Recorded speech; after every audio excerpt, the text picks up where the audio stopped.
Now let's go into the problem. I'll start with caffeine. How do you know you had too much caffeine? The jitters. And the more intense the jitters, the more overstimulated your body is. This is what I did with energy drinks. And I just had a few sips. And this is long before people had heart attacks or anything else. And I started shaking a lot right away. And this is why I have central tremors, but I'm very sensitive. No, I don't shake persistently. I only shake in certain responses. And I'm very sensitive. God-given protection. You mistake it as a cognitive defect. Intelligent people analyze it and understand, oh, it's actually a self-defense mechanism you have. It makes me highly sensitive to bad inputs. That's why I didn't smoke. The first time I smoked, I puked in a little bit. One drag of cigarettes with cigars, nicotine, and then you find out that, eighth of an inch or even less of nicotine, if you snorted it, could kill you. Literally, you can overdose on nicotine. And I got highly sick in Cancun because I smoked some cigarettes and was sick for a week. And coffee, the first time I took it, staying up for finals, and at the end of finals, I didn't drink coffee again at Benedictine. Why? Because I got sick from withdrawal, because I used caffeine. So when I learned, I stayed up through hydration and other things, and I moved away from caffeine when I was doing my 21 units in that. Truly, I only moved back to caffeine when I had my downturn. Why? Because I had chronic fatigue, and the caffeine gave me stimulants to help me keep awake so I could make it through the day. So I was trying to balance myself out so I wouldn't fall asleep. Now you say, because of all the stress and the body wants to sleep and hibernate. This is why they put you into a coma. When the body's cells are overstressed, it needs an intense deep sleep, and they self-induce comas for healing. And that's why you have the fatigue. And why I had chronic fatigue. And so I understand all the biology, the triggers and everything. And then you're going to tell me, and this is why God doesn't care, as he said, 8 billion people? I don't fucking care about the researchers. I don't fucking care about the Supreme Court. I don't give a fuck about the president. And that's why American Sniper said, I answer to God and God alone.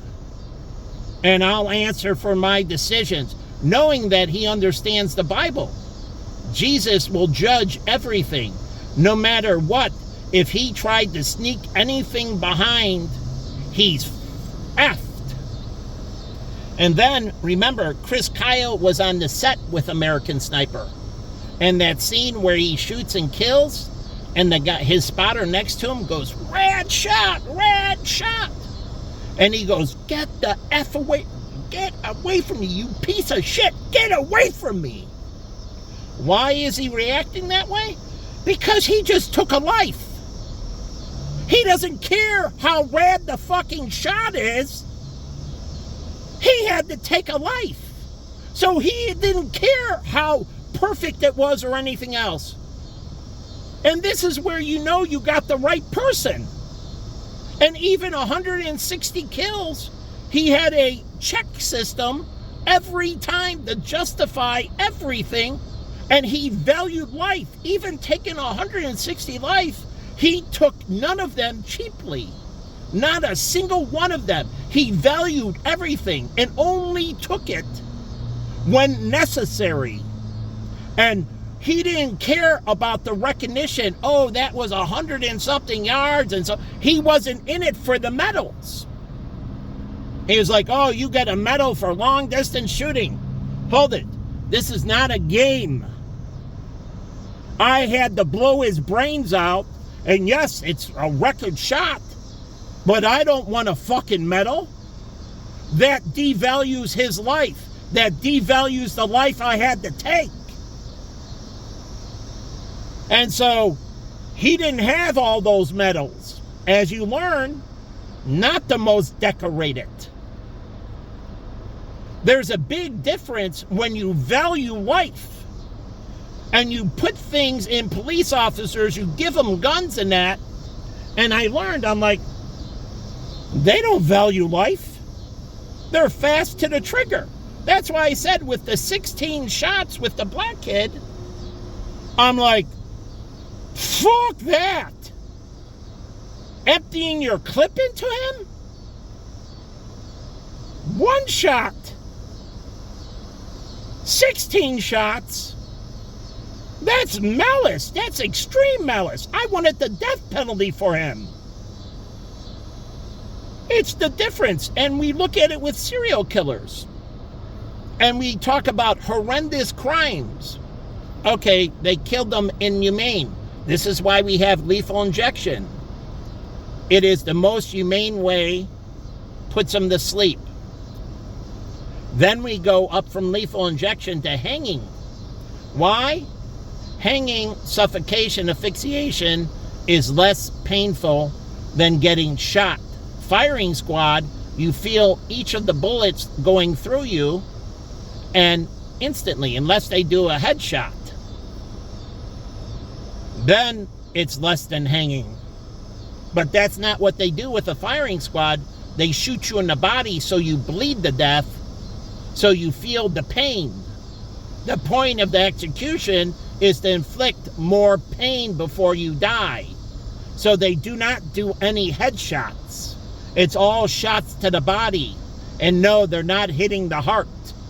They're hitting all the organs around. The point is to suffer. It's like a buckwheat. When they put the gun in your rectum and pull the trigger, it's to scramble your organs. So you bleed out and you suffer greatly.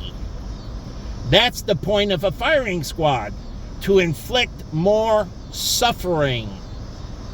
If not, you don't need a firing squad. You just have one guy with a rifle and put a bullet to the head. That's the Caddo thing, where they have Old Country for Old Men. I knew what he was using. And as the pressure and bump, bump, that's what they put cattle down with. Because it's the most inhumane way. In the back of the head, they put it, not in the front. They put it in the back, from my understanding, and they press it so they don't see it. And it goes into the brain, scrambles the brain, and comes back out. It's a piston. So Old Country for Old Men, every time he's about to use it, it fucking makes me hurt. Because I understand what's happening. See, they don't. And they think, oh, that's rad. I think of, holy F. Yeah, he died fast and less pain, but it's unbelievably lethal. And he carries around the tank for the pressure, and it's like, these people don't understand. That's a freaking deadly weapon, like a nail gun. Depending on how much pressure it exerts, it can be considered a deadly weapon. That's why when somebody is speeding, the rate they hit you with goes from regular accident tailgating to a minor offense to premeditated, it could be. So it moves up from manslaughter to murder 3 to 2 to premeditated murder. What is a terrorist when they ram you with a car? It's more than likely murder 1, premeditated murder. And this is where we give what? The electric chair. Murder 2, you go down to firing squad. Murder 3, hanging. Truly, there's a progression into what you do. And even for manslaughter, you could get the death penalty, depending on how many people you accidentally killed.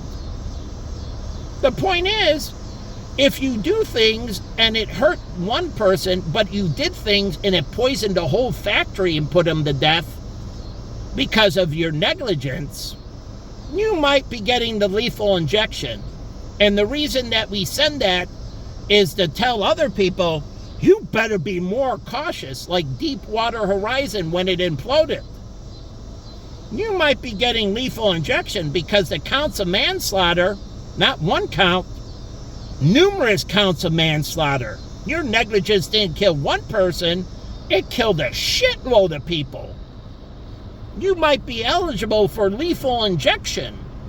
The whole point is forcing people to take care, duty under the Constitution, but they have duty of care.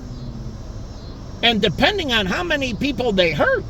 So if you tailgate one person, but these people go in through tailgating more people, well then, I got you for 1, 2, 3, 4, 5 different incidents of tailgating.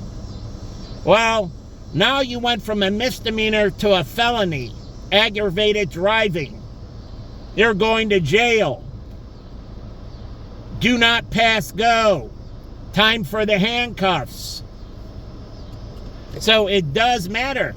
I told you, God sees an aggregation. This is why Jesus judges the quick. It's an aggregation, but he also judges with severity.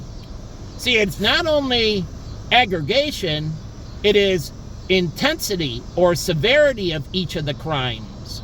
But even minor crimes over a long period of time becomes a major crime, and look it up in the law. So doing this, and it's with tickets. You get 1 ticket, 2 tickets, then they suspend your license. They look at the aggregation, and that's what they're supposed to be doing. But the system is blind when you have sanctuary cities and other things, and you don't enforce the law, and the police turn a blind eye. Then you get people thinking they can get away with everything. That's why Japan, if you jaywalk, they bust you right away. They don't have serial killers.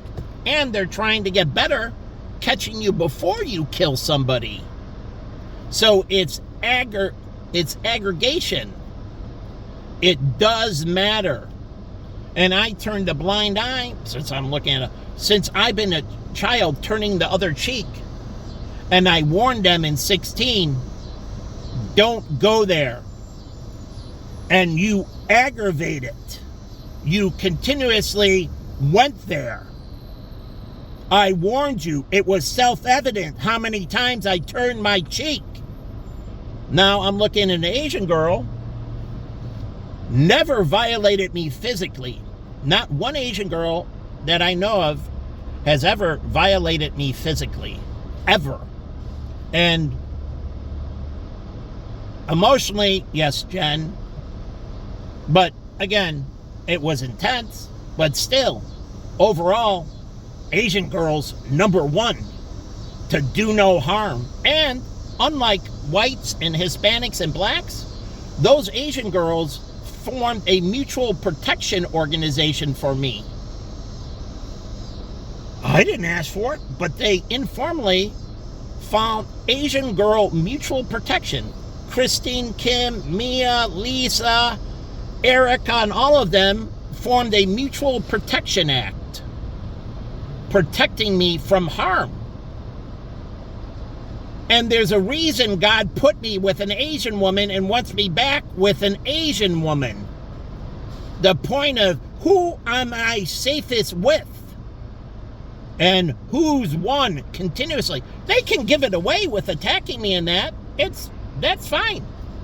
What you reap is your soul. If they want to unwind all the goodwill they built up over my whole life, feel free. Truly, I told you in 16, there's one of me, you can all mutilate me. You can pin me down, slice me up, do whatever you want to me. That was the point of Jesus and the disciples going to the cross. Just one of him. How could he stand against the Roman legion and the emperor? He couldn't.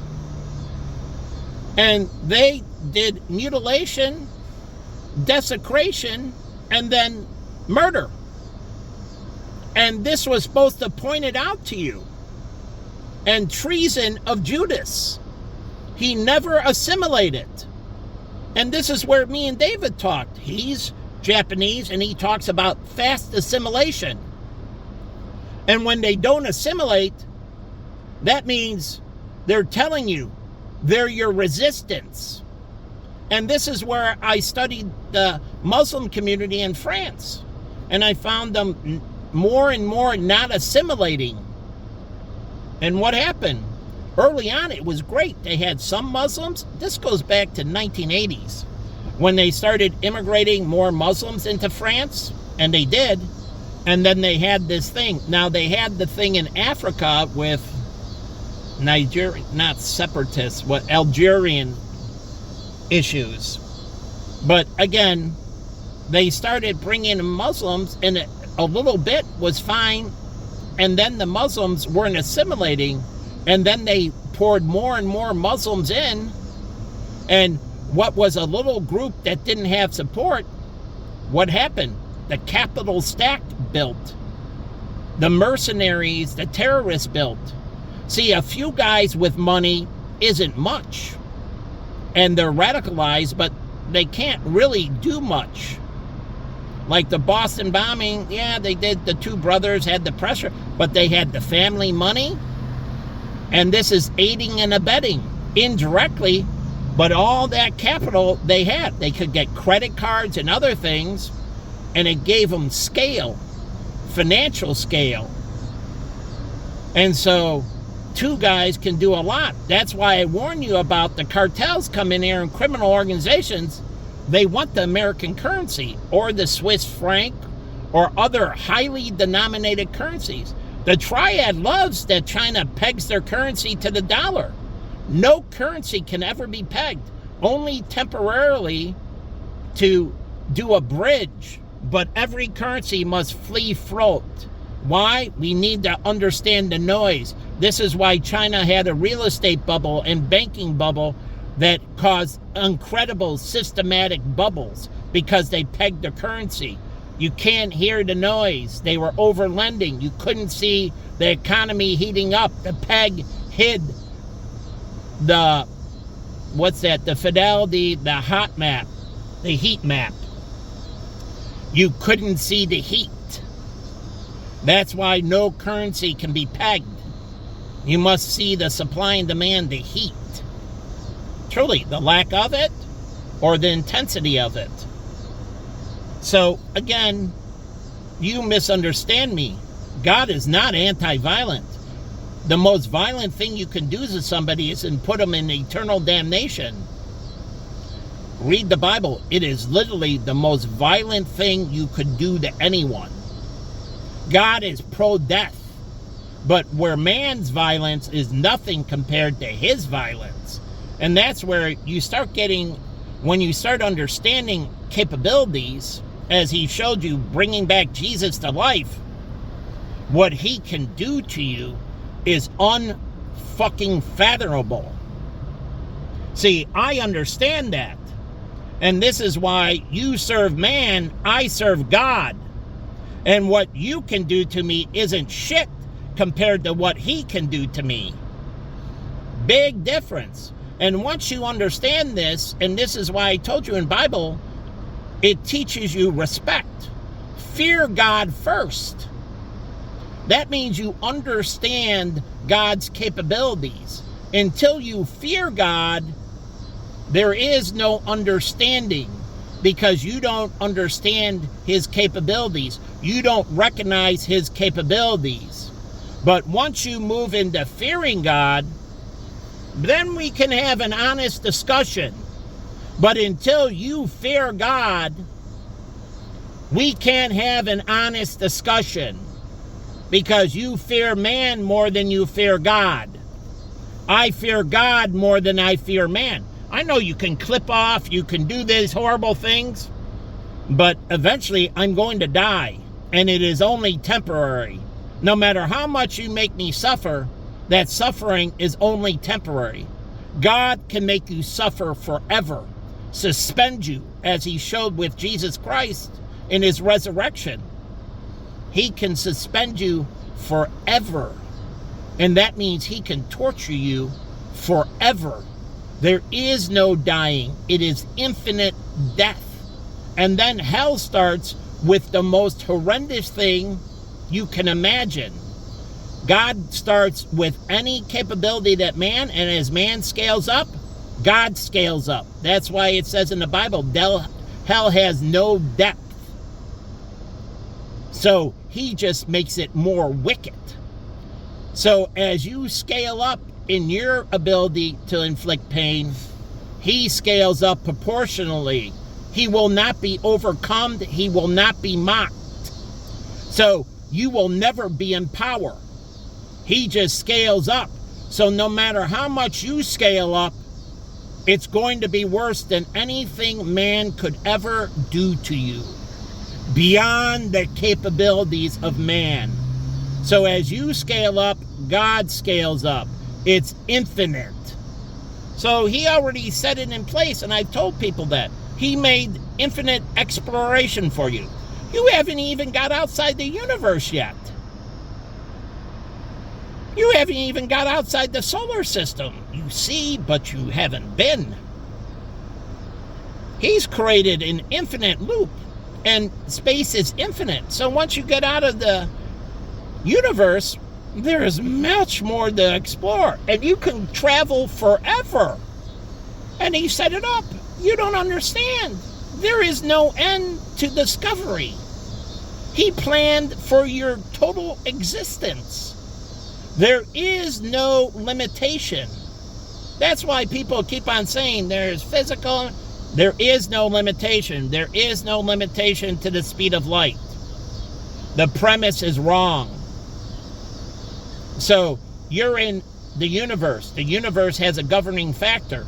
Einstein didn't take into account infinite space. It can get infinitely large. That means you can move faster than the speed of light. The relativity only works under certain premises. He didn't think about infinite space. You can get infinitely large, and there's no drag. So you can go infinitely fast. There is no limitation. That's what God taught you with Jesus. Only in your capacity. That's it. Kant, the German philosopher, if you think it, it can be. It doesn't matter what it is. It is incapable now, but believe me, it will be capable later.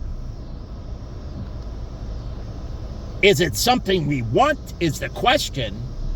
You can hold off on it and capability will come your way. Like my client Wesley. What did he look at? He had a heart condition. And he looked at the medical profession and he said, no, better off for me to suffer. He did. He said, better off for me to suffer. Medical capacity isn't there. He's an incredibly bright man. He's lived way beyond anyone else with a heart transplant.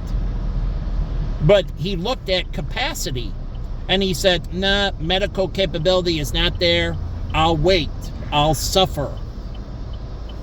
And we had this discussion. He's a great individual. He's very highly sophisticated. And he said, no, I'll wait. And he waited.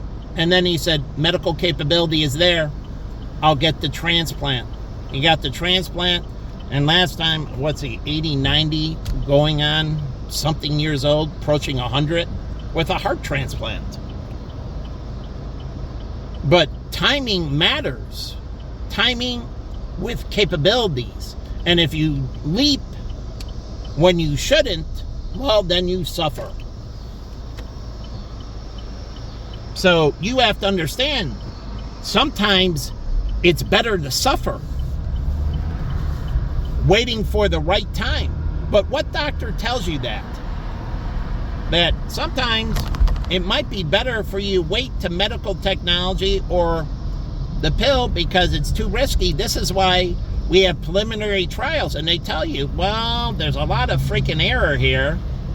And if we can create a homeostasis, and this is where you use Botox and other things that can paralyze tumors, they either slow or stop the growth and metastasizing, truly. And whether it's benign can grow too. But the whole point is, if they stop it from metastasizing, then you say, okay, I can wait. But new research says, well, maybe we just leave the tumor in. Do you know that? New research says if they can stop it from metastasizing, sometimes cutting the body, it's a vacuum, and it's better not to go in at all. Just leave the tumor. It will never grow to be a problem. Leave it alone. No reason to remove it. James, my nephew, lesion on the brain. And the doctors, very smart at children, said, nah, we don't need to do anything. If it moves and causes a problem, then we'll take action. But right now, it's benign. Lesions can be benign. It's not growing, it's not moving, it's benign. We just need to monitor it. He has full function and everything. He was a ping pong champion. Played soccer, had no reason to do anything. Just like my brother, he had a knee problem. And he went to these other doctors and said, we're going to cut you open and And then he went to the Cubs physician. And he said, no, we don't need to cut you open. We can do that through physical therapy. Yeah, I'll go here. We can do it through physical therapy. We don't need to cut the knee at all. My brother stopped crying. My brother was thankful because my sister asked Keith Moreland. Keith Moreland asked the Cubs and said, yeah, he's on the North Shore. And my kids went to him for their issues. So how did he win? He got Dan, he got Jim, and others when they had problems. Lisa, they all went to him. It's like Dr. Block. It's the same thing. He won through excellence. And I asked him for advice on when a doctor did a surgery on me, and I said, did he do this correctly? And he said, no, he didn't do it correctly. He's not going to protect somebody who didn't do something, but he knows better. And I showed him, he's like, no, he screwed that up. And I did think about suing, but I didn't. But I could have used him as an expert witness. So I gave him grace.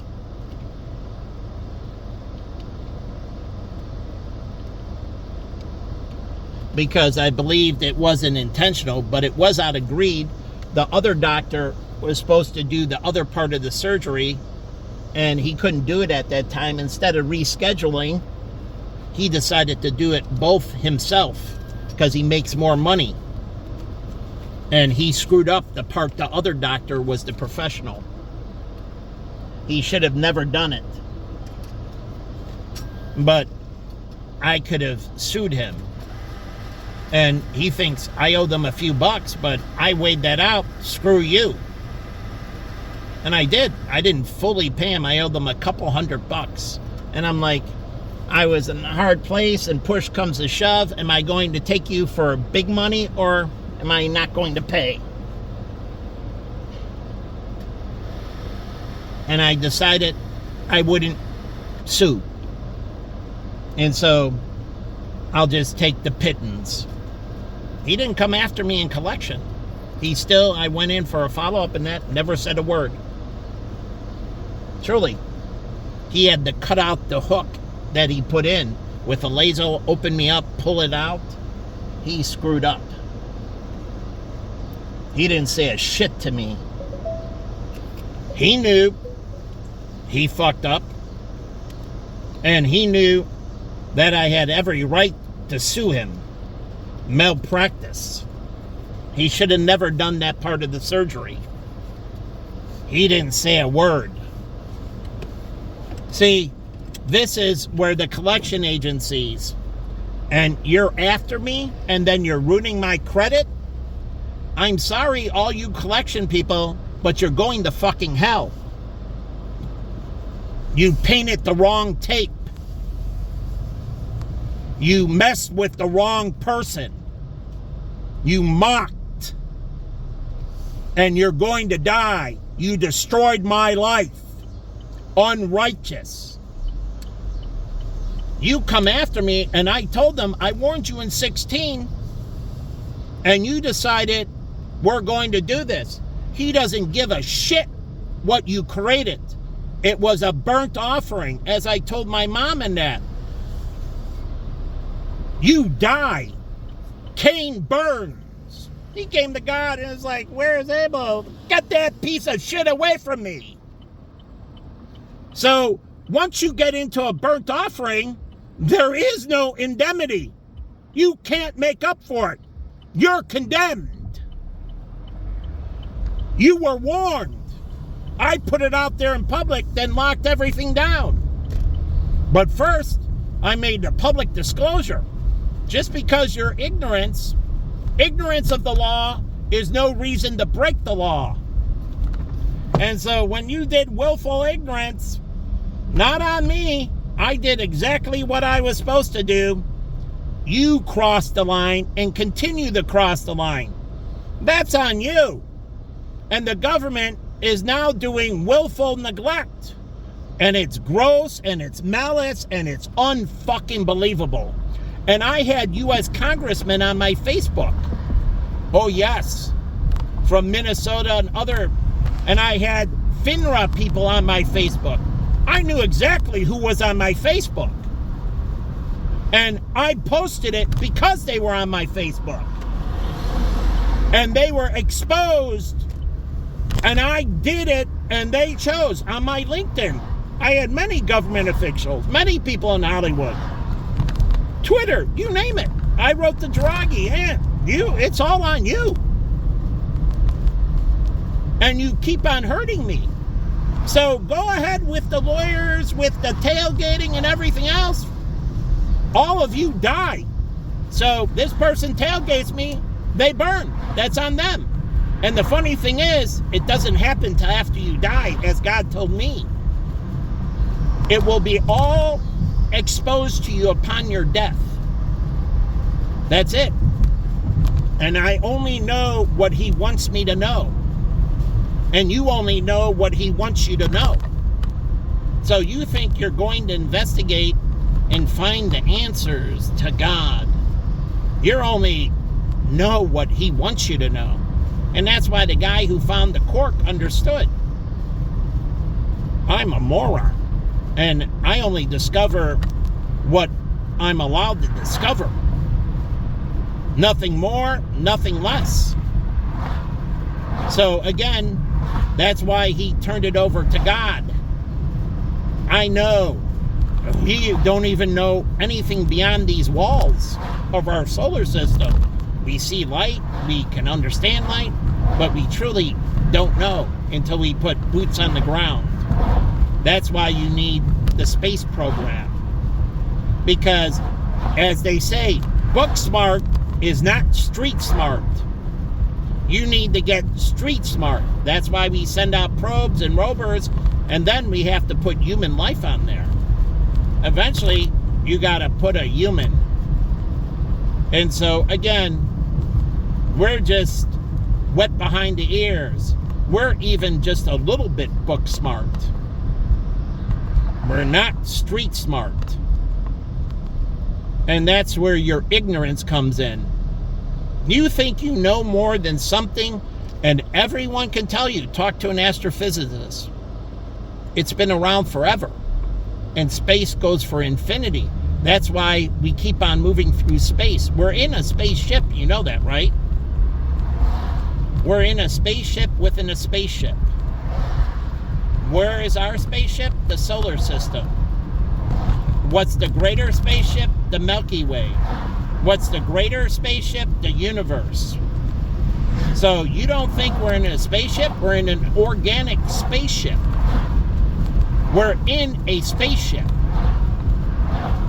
And we're moving through space in a spaceship. So let's get it right. So when you say this, and our planet is a ship moving within the solar system. So again, it is a spaceship. So make no mistake, just because it's organic doesn't mean it's a spaceship, as we're learning with materials that it can change and adapt and so on, and it's organic, and it doesn't mean it's not a spaceship. So make no mistake about it. So again, you have to make some choices. And hurting me or containing me or suppressing me shouldn't be your choice. I've done nothing wrong. I put that out on Facebook with the CFP and CFA ethical. I didn't violate any searches. I didn't violate any military security. I didn't violate anything. I made sure I never went into the government. Truly, I was a constituency, but nothing was classified in McCain's office. Nothing. I was never exposed to classified anything. So I've never done anything. I never asked Derek or Eric to share classified information. None of them. You can ask them. They can all be my witnesses. Quinn, I've never talked to them in Saudi Arabia and that. How's on the base? Do you go off the base? No, I don't go off the base. Why? Because I don't want to dress in this attire. So I just rather hang out on the base. I don't want to jump through hoops to go hang out outside the base. So to me, it's not worth it. So I'll just stay on the base. I talked to him when he was in Guam or Okinawa. And I talked to him about hanging out and so on. He was fixing things. He was in the mechanical. So he is fixing equipment and all that. And I asked him, so do you go out? And he's like, yeah, I hang out a little bit. But also, there's certain places that I can't go. He likes to go to strip bars. Lots of military men like to go to strip bars. Why do you think they have strip bars around military bases? It's the whole thing of what's appropriate. But now there's women in the military. Time for Thunder Down Under and Chippendales. Only women only, as the Wild Boys did. They're not stripping in front of any men. It was strictly prohibited. The Wild Boys only did it, and they vetted at the door. No men are allowed. The only people that were male were the ones that working there. No male in Tucson. They did this. Strictly prohibited. Female only. And so, again, they don't allow males. And so now you set the proper protocol. They shouldn't be allowing females. They're giving away their shit to other females. You know that. Intellectual property. And those females are going in and poaching your dance techniques and everything. Truly, they might be using them for personal use, but they didn't pay for it. They're watching you dance with other people. They're poaching your intellectual property as females. Females stealing from females. Make no mistake about it.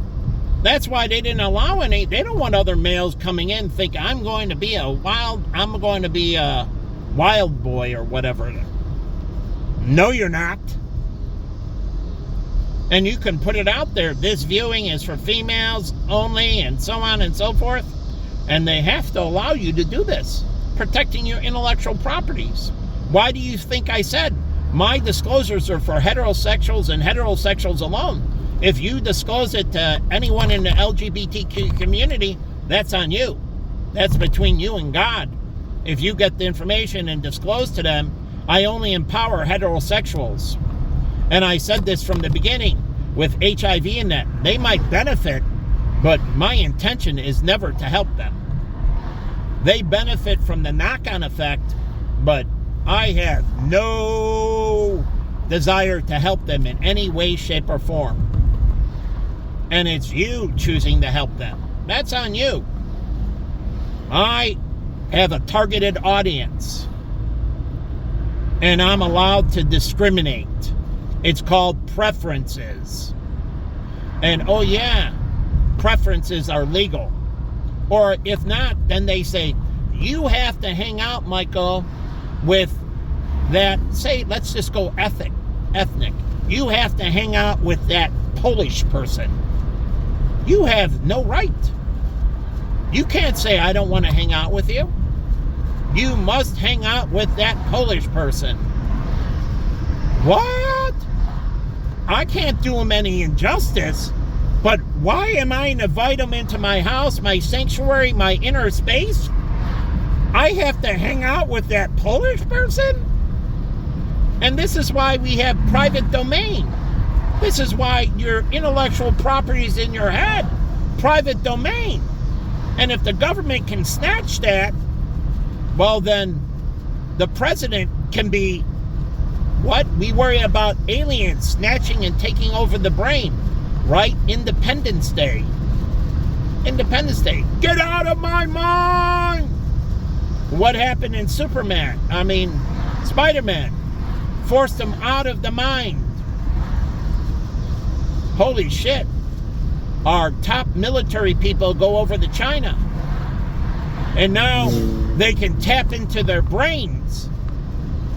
And they can listen to their private thoughts. Holy shit. No one's safe anymore. I have private thoughts. Now you just broke down the barrier. That's why God said that Apple, and that's why they kill scientists.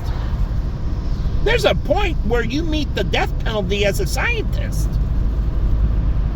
Oh, they're not precluded from life in prison or the death penalty. Do you know that?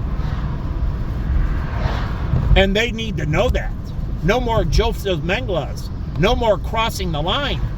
Just because you can doesn't mean you shouldn't. Then everybody's a test case. Then everywhere they go, they're experimenting on you. And here, I'll give you the analogy I just went through. Oh, Barry Switzer taking an illegal gun and then getting caught. He's like, oh, I was just seeing if you could catch me. I was just probing you.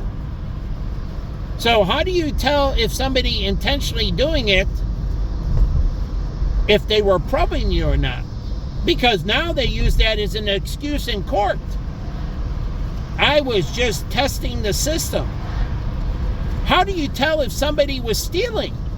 They say, oh no, I was just testing your security. I was doing this as an independent. Really? That's why we have PI license, private investigators. Are you a registered business and it says consulting on security? Are you a official security consultant? No. Then the only thing you can do is things by accident. Anything intentionally, you're a criminal. We have to differentiate by intent. You don't have a security background. You're not a security personnel. You're not a white coat hacker. You're a hacker. Because every hacker could say, no, I was just trying to test Chase. And I was just hacking to find the vulnerabilities in Chase. Did Chase hire you to be a white coat hacker? Because E-Money hires you. The military hires you. They have to differentiate. They can't let people go off the reservation. And I told you this. So if you're testing me, you're off the reservation and you need to be put away. That's why we have defined lines, what you can and can't do. This is why we have business license. This is why we have Series 7, CFPs, CFAs. What you can and can't do. Because once you turn from general talk and people now start taking your advice and you start getting paid, and look at the CFA community. Look at the CFP. They hated Dave Ramsey. Why? Because he was giving security advice. It's one thing to debt manage. It's another thing to select debt. And they're like, you're not a bond expert. Dave Ramsey, tell me modified duration, tell me duration, calculate this, standard deviation, beta, all this, manually. Do you understand it? No, I don't understand it. That's why we have testing to set standards. And so I read all the CFAs and CFPs hated his guts. He's giving advice that he shouldn't give. He has no background. They understood, hey, you can do debt management and your book is good. I can refer that to my client. But once you start going into securities and hedging positions and that, you're out of your league. I want you thrown in jail. And all the CFAs and CFPs wanted Dave Ramsey to be put in jail. They wanted felony charges. Go on the chat groups. I did. And it's the same thing with Bob Brinker and everything else. He crossed over. My brother got rid of Bob Brinker because he violated his premise. He stopped buying the newsletter. You can ask my brother Carl Olson. He can tell you why Bob Brinker lied. And then that means his portfolio is at risk. And he stopped buying the newsletter instantly when he caught him in a lie. I called up to Bob Brinker and I told him that Roth information you gave was incorrect. I've done that to estate planners and everything else. And I said, it's incorrect. Here it is. You can look it up. The call screener hung up on me. And I said, I'm just protecting him from liability. He has, the editor does that in the paper. When they make the mistakes, the editor puts it out. And they make a formal apology. Our bad. Read the Wall Street Journal. Read them all. The editor, instantly, when they find out the information's not correct, they put it in a column and instantly say, that statement by the reporter, that article was incorrect, this was incorrect about it. But now if you can lie about everything and lie about what's happening, now nothing's a reality. This is what Mark Meldrum said. He said, if you can read a script, you're an actor. And he said, don't listen to those on the talk shows. They're reading a teleprompter. They're not analysts. You can listen to the guests, but remember, the guest, they have a vetted interest. They have to do disclosures, but you don't know if they're illegally pushing you towards a certain direction. You can't gauge their intent for sharing the information. This is why I said I have no hidden agendas. I am pure as the driven snow. You don't know their heart. That's why Jesus judges. And Jewish people fail to recognize him. But who is the higher evolved? Jews for Jesus. And the funny thing, next to me, John came to me and said, yes, I recognize Jews for Jesus. And I recognize this John, who's next to me, who I helped out. And I hate his guts. To be quite honest, he annoys the shit out of me. Just like Clarence, he wasn't my friend, but Clarence somewhat annoyed me. John annoys me big. But me and David had a discussion. And what did we do? Peel back the onion. Why is John like he is?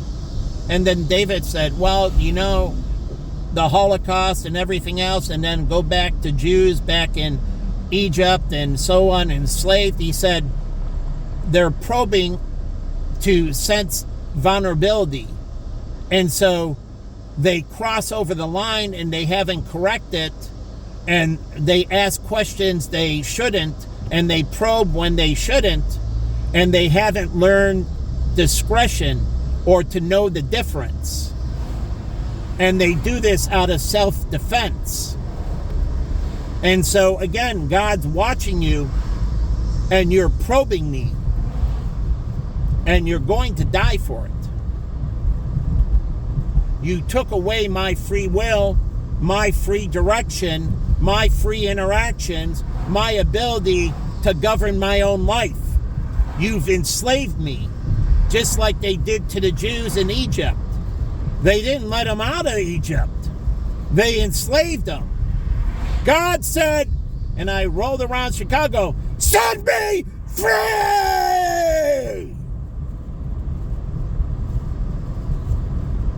And if you don't, you perish. The government, they can buy my intellectual property for fair market value, but again, they can't enslave me and go into the Constitution. They can't lock me down. They can buy my stuff and give me a non-disclosure. I sell it to them in goodwill. In back, they say you can't disclose this information. Okay, that's fine. You bought it. I understand. Non-disclosure. It's your property now. I'm disinvolved. You own it. I don't. But if the government doesn't pay me and fair market value, as it says under the Constitution, then I can share what the fuck I want. They haven't come and locked up the deal with me. And the money I'm getting, that doesn't pay for shit. That's extortion.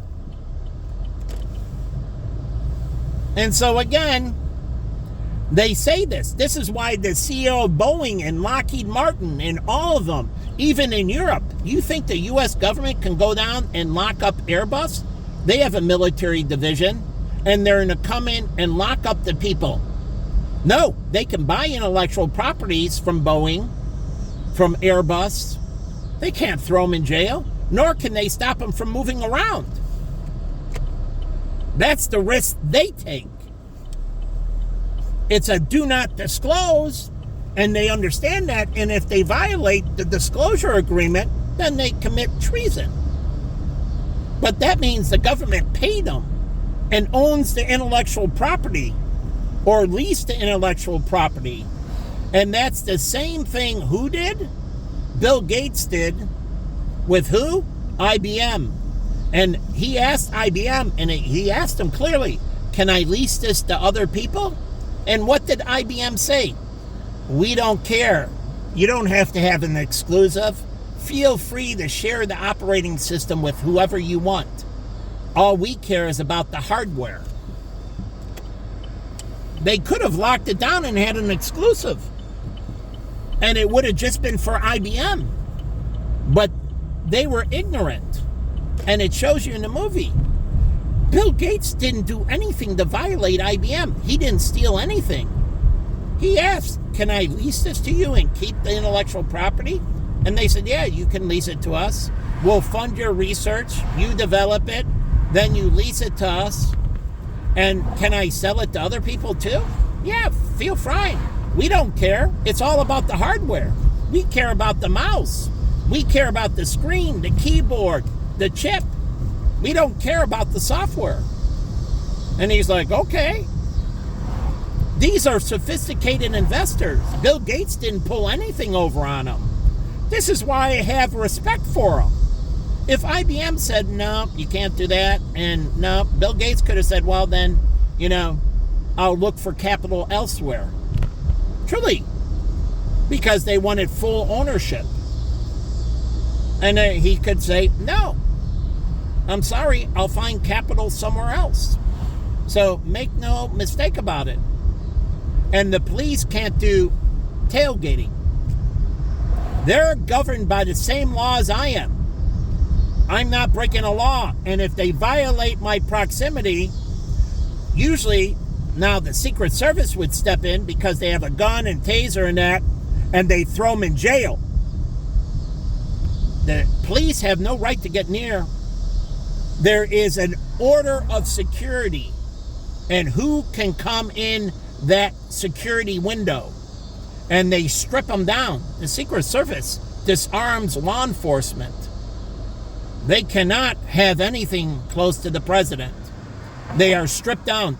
All his, when he goes into the cabinet and that, they're all searched. They're highly searched.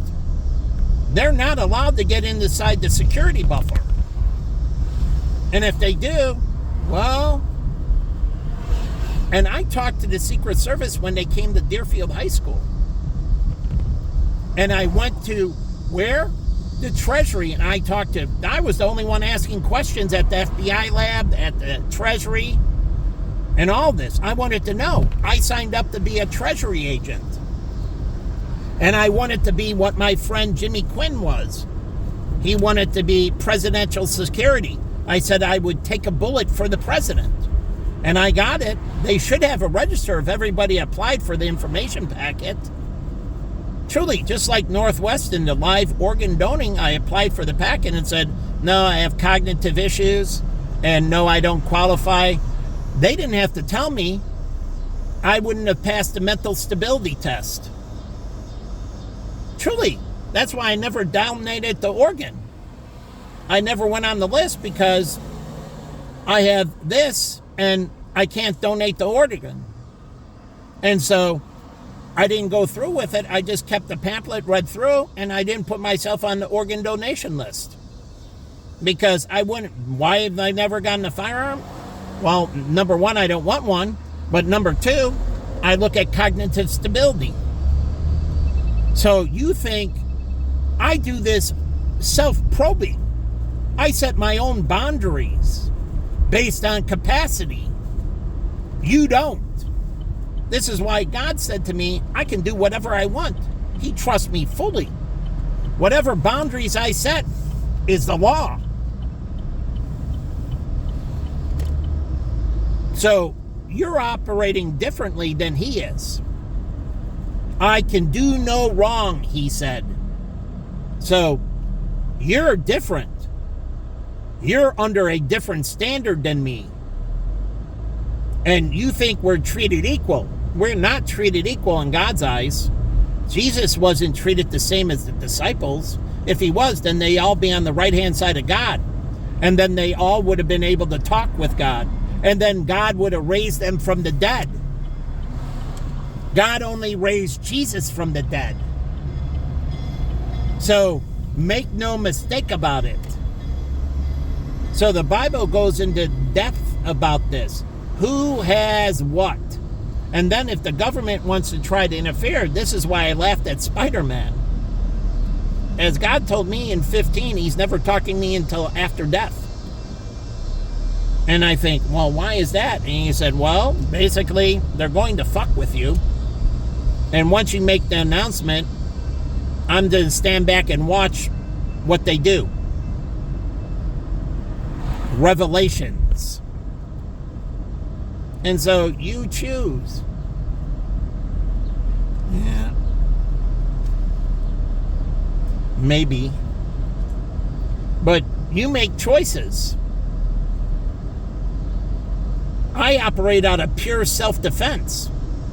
And also to get my daily bread.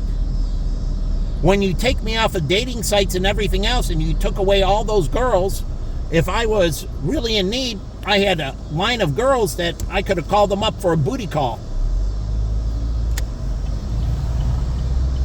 That was always available to me. You took away all my booty calls. All those girls disappeared. All that, God gave it to me. And if I'm desperate, I could do a booty call.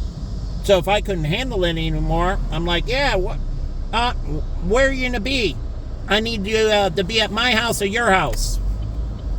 No problem. And I had booty calls. And no, they didn't say, oh, no, whatever you want, let me know. Unconstrained. And in turn, I gave control back. This is what the attorneys call meeting of the minds. When you humble before God, God humbles back to you. And if you don't humble before God, God will never humble back to you. The first thing you need to do, understand the power of God and fear him, recognizing his full capabilities. Number two, humble yourself. He doesn't humble until you humble. Truly, he gave you his only son. Isn't that enough? Talk to any parent about giving their only child. We have Private Ryan. They gave 4 children and the 5th became the only child. And in the military, has a thing about not taking only children. Do you know that? And that's the essence of Private Ryan. They're absolutely right.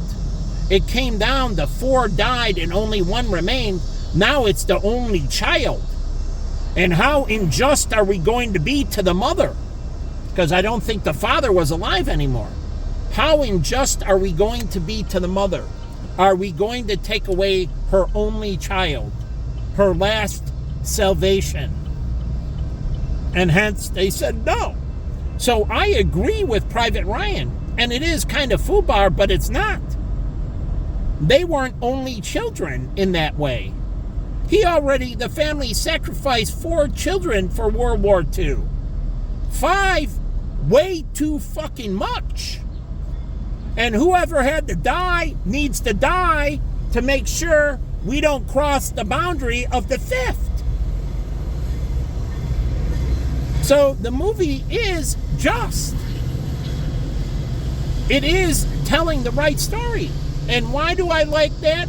Because at the opening scene in the beach, which Steven Spielberg did right, the legs coming off and everything else, trying to give the atrocities of war when you get hit with a bullet in those legs and arms and heads blowing up and everything. It wasn't to be graphic.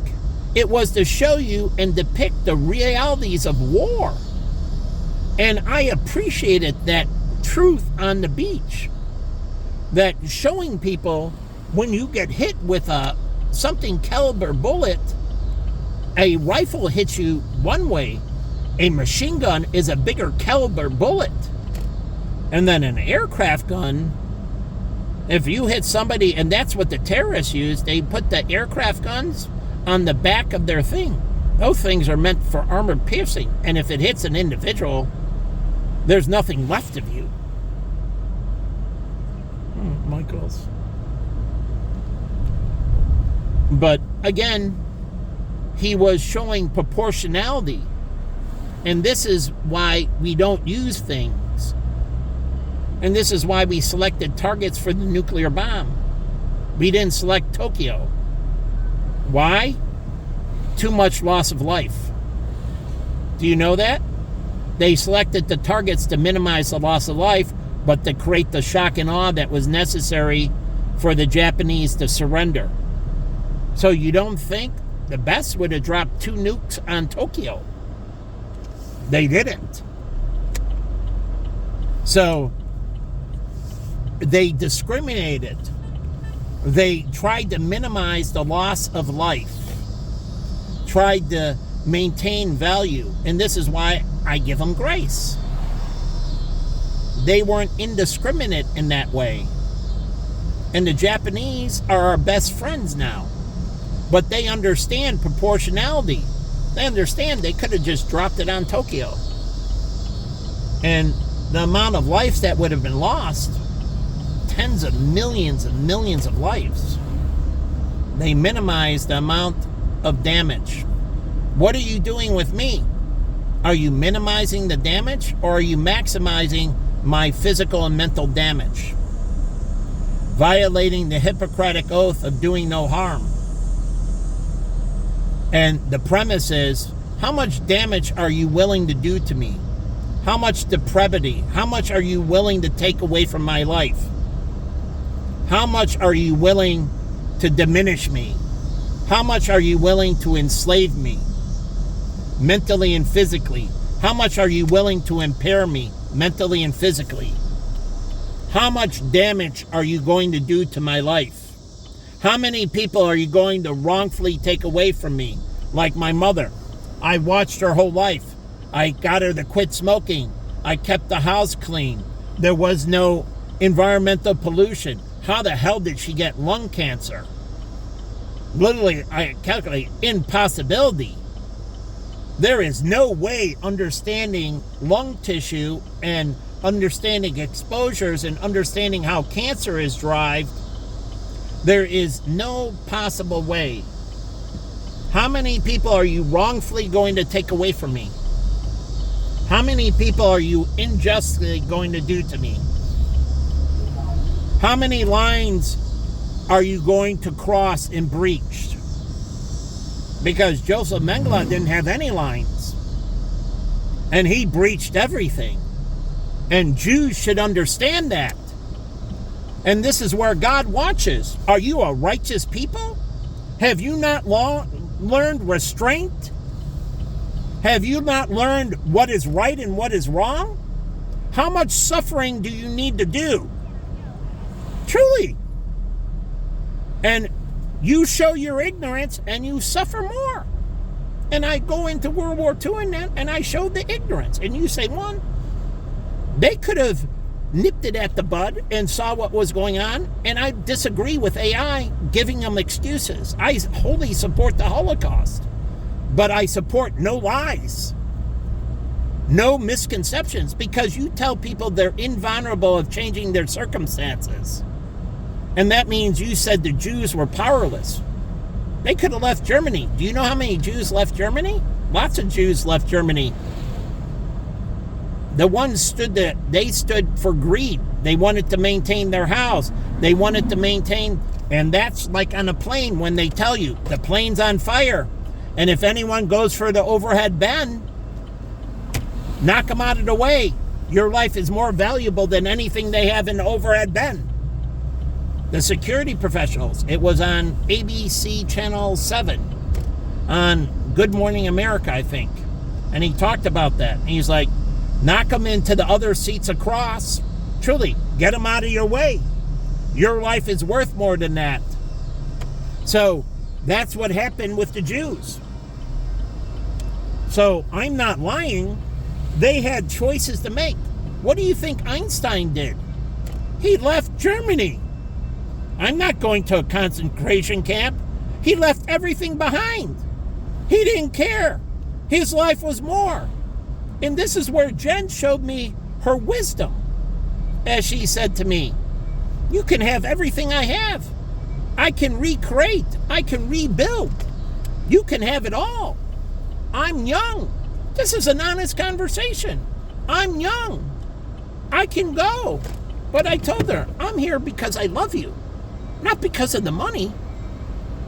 And the point didn't get through to her. Somehow she missed that on my side. You can't offer me. You can't buy me off. I'll go if you want me to go, and I did. But I'm here because I love you. And you're going to violate that premise? And there's a big difference. Are you in it for the money? Are you in it for love? And this is where we talk about whores. And a whore is not a prostitute per se, but it is a prostitute. They whore themselves out. My friend Lance, I go, Lance, I have a scenario for you. And I said, blank, blank happened. And I said, do you know why it happened? And Lance said to me, yeah, Mike, greed, right? Yeah, Lance, greed. And he's like, that's what I thought. Lance is very wise. He's very good with his property. That's why he has hundreds of properties. He understands fair pricing. His units stay rented. He understands just because I can doesn't mean I should, because there's fully board-in costs. They have to maintain the house. They have to pay for the power. They have to pay for the water. They have to clean the residence and everything else. When you gouge things, monopoly pricing doesn't take in fully burden. That's in a vacuum. That economics is all wrong, you know. Just like they say, the asset cap pricing model. Truly, that's all done in a vacuum. When there's no cost to anything, it works perfectly. When there's cost to things, well, things tend to vary. Truly, cost sensitivity, price sensitivity. Some people will buy, some people won't. A little bit movement in price, they're out the door. Other people are more anchored. Lots more movement, they'll keep on buying. But they don't take into account price sensitivity. This is where preferences and utilities come in. You have to understand stickiness. And they don't take into account in the Sharp model or any of them. It's done in a vacuum, no cost to any decision. Zero cost. You can do what you want. It works perfectly. But when the costs start coming in, things start moving massively. Truly, because of sensitivity. And so again, you don't have to worry about things. Volatility will always be there. Hedging will always be necessary. Some people don't want any movement. And other people, that's why they go for guaranteed annuities, fixed annuities. I had clients that, I don't want any risk. I want a fixed annuity, period. That's as far as I go. And Chucky, he just put it in a savings account. I want the most conservative investment. Why? Because he's lost property, he's lost this. He can't afford market risk. So he needs guarantees. And he put it in the most conservative. I didn't talk it out of him. I know his family and what happened to him and his sensitivity and putting it in there. That's why I understood Nana, Ross's grandmother who survived the Holocaust. And I understood her sensitivity, but she was getting older and she had a filth amount of money, unbelievably rich. And I said, Ross, you got to talk to your grandma. She can't outlive the money. And she needs to start loosening up and live a little bit before she dies. And I told them this, that you have to talk to her and tell her you don't care about the inheritance. And this is an honest conversation. You'll make your own money. Let her live her life, and whatever she leaves you is a gift.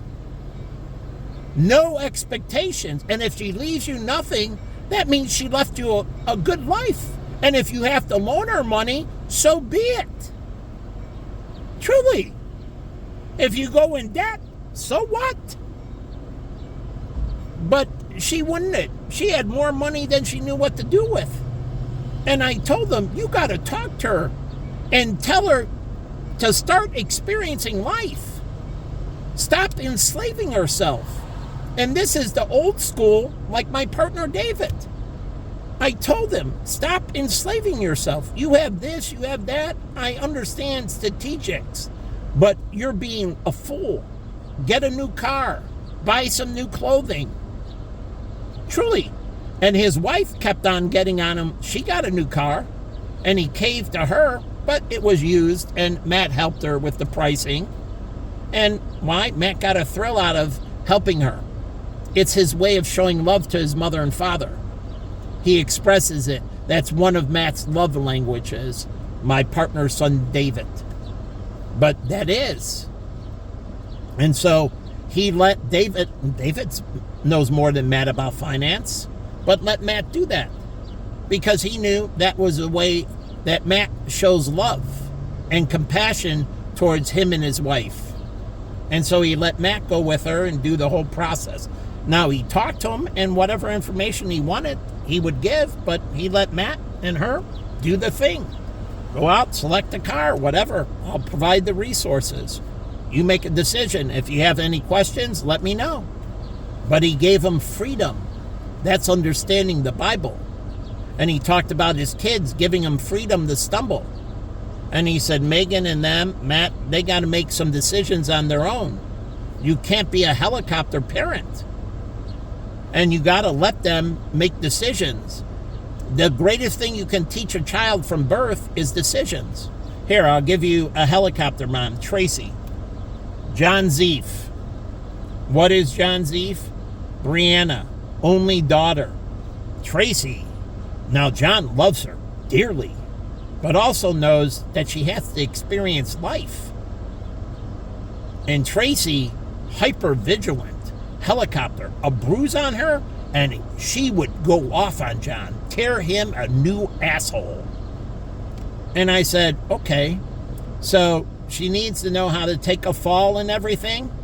This is true conversation. He can verify, John Z. And I said, take her to the sandbox. Have her play around, hard to pick up. She'll trip and fall in the sandbox. Even if she plants her face, she gets some sand. She can't break her nose. She can't break her teeth as long as she's in the sandbox. And then she can trip and fall all she wants. Why do you think we form padding for martial arts and all that stuff. Why do we have headgear and so on? So they can experience it without the trauma. And so I said, take her to the sandbox. And he's like, oh, that's great. She's falling down and she's tripping and so on. She's discovering greater balance. And I said, okay. And then he went home with her, and Tracy was fine with it. She had a little sand on her where she played in the sandbox. Yeah, she fell down in the sandbox many times. No bruises, no scars. Tracy not going off, not asking that he's abusing. Surely she would accuse him of abusing her. She's highly sensitive. She's been through a lot of trauma. She's a great friend of mine. I understand her. And she's very protective because of what she went through. She doesn't want her daughter to experience what she is, the tragedies and that. And I understand that, but parents overdo it. And you have to figure out how you can let them off the leash without killing them, without severely injuring them. Truly, how do you expose them? One way is sports. That's why we play soccer on grass. And making sure the ground and everything, the soil composition absorbs the mass is critical. That's why babies' bones and younger children's bones are softer. Why? They're more pliable. They absorb shock. They don't break. As you get older, muscle's supposed to offset it. What happens to seniors? Well, they lose muscle mass. Now the bone's exposed, and the muscle mass protects the bone. You could say fatty tissue, but no. Shock travels through fatty tissue fast. Muscle absorbs shock more. And so the muscle protects you greater than fat. So losing muscle mass makes you very vulnerable, and that's why seniors must preserve muscle mass. So when they fall or trip, the muscle absorbs the shock. But when you just have skin and fat or skin and bone, then you fall, you break the hip. Maximum on the bone, and the bone is weaker. The muscle keeps the bone strong. Do you know that? It acts as a pump and gives it pressure. And that's why motion is needed. You got to walk, you got to move, you got to do these things. And this is why God said, if you restrain me, you kick me out of the gym, you kick me out of here, you kick me out of there. And why? Not for my benefit. And that guy did 45 minutes of banging the machine. Then the girl tells me she doesn't hear anything. It's impossible. The machine is going back and forth. He's hitting it so hard. It's making so much noise. And she refused to do anything. I didn't hear anything. What are you talking about? Do you have hearing impairment? Would be the next question. Like John said, he had, little loss of hearing. Okay, prove it to me. But stopping video.